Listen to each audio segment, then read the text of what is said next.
So we're here with Mr. Anthony Valadez in the house. What's up? DJ extraordinaire, musician. What's some of the stuff that we got going on over here? Phantom keyboard, CDJ, MPC 2000 XL, mixing board, turntables, and vinyl and CDs, and Pro Tools. I don't know. This is where all the magic or the fun happens. Where I can be alone. I don't have to depend on a keyboardist or a bass player. I just kind of work on demos here.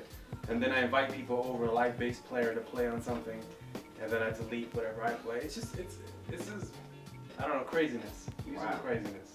In your own words, what is your story, your background, and how you started getting into music, and what made you do it? Well, I got into it based on curiosity. I remember being a kid and listening to Mahogany by Diana Ross. It was such a moving song.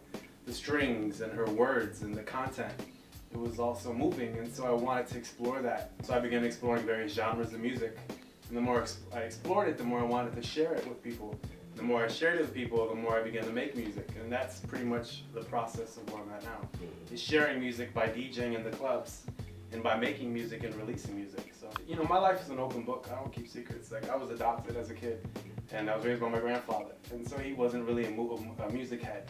There's nobody, a big brother or mom or sister, that showed me anything. It was just like, what is that? And I'd look around, I'd be curious, and I'd press play. Like, as a kid, I remember just pushing that dial to the far left and exploring, radio, and like, whoa, what's this? These are beats with Malcolm X speeches, which was M.E.R.C.U.R.Y, who was one of the early KCRW DJs.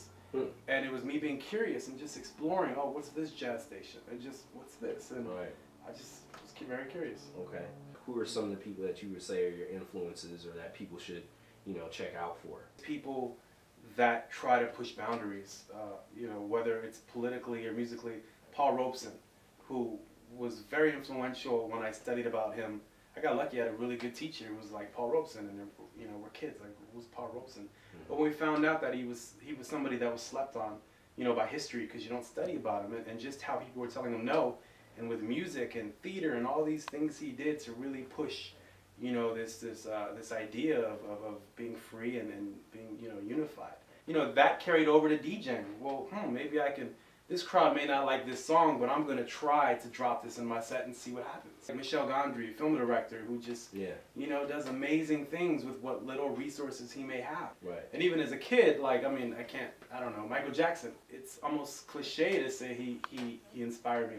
But really, what that guy did, was mind-blowing. I mean, that was Michel Gondry before Michel Gondry, That was a man who defied gravity in music with intensity. Like, that's what inspired me. And Hulk Hogan. Hulk Hogan? WWF. Like, dude. The bad guy. Ric Flair. Yeah, all those guys. He was dope. Don't sleep on Hulk Hogan. Like, every time he would get knocked down, and then somehow he just got this surge of energy to get back up and body slam. But isn't that a lesson for life? Like, yes. Isn't, like, when I say WWF, people out there are like, he's funny. Like, no, like, Hulk Hogan taught me that when you're getting knocked back down, you dig in and you get back up. That's right. Ric Flair taught me as a kid, like, when the teacher's not looking, cheat. And you'll win. Like, that's Ric Flair. That's right. Wrestling is educational. Wrestling is education. Don't cheat, but yeah. Did it start with DJing first, or did you like start playing instruments first, or what was the medium? It was funny because I would make beats, as a lot of people did, with tape cassettes, like going back and forth. And not having an MPC, you try to play little pieces and loop it with tape cassettes. Like, it was very experimental. Wow. And then I would, I'd buy like cheap little samplers, and I became very, like, I wanted to make my own sounds. So that came before DJing, and then DJing came in '92 or '93. And when I finally had enough money to buy some gear, and then I started playing out at parties, and now I make my living doing it. And it's 2009, and that blows me away. We have another DJ friend of ours and another homegirl that said, yo, like, he changed the way that I listen to music. Wow. Talking about you.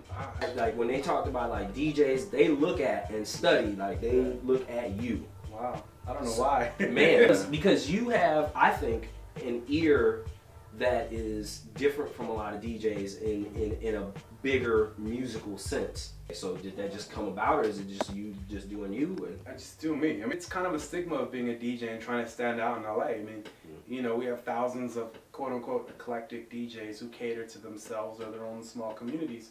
Then you got thousands of DJs who cater to, you know, mainstream popular music. And I wish that those DJs would kind of meet halfway. I mean, yeah, throw in the Oshulande, throw in the Foreign Exchange, throw in Van Hunt or Reese, throw in Bilal, throw in M.E.R.C.U.R.Y. I personally like to meet people halfway. I mean, I'll throw your E40 in there, but I'm gonna throw in Digital Underground, or I'm gonna throw in Black Sheep, I'm gonna throw in Tribe Called Quest. Like, I'm gonna meet you halfway, but you're gonna have to meet me halfway. I admire DJs who can sell out a place based on what they play. Like, I'm not there. Like, straight up, I have to meet people halfway. I come from the ADD generation of MTV.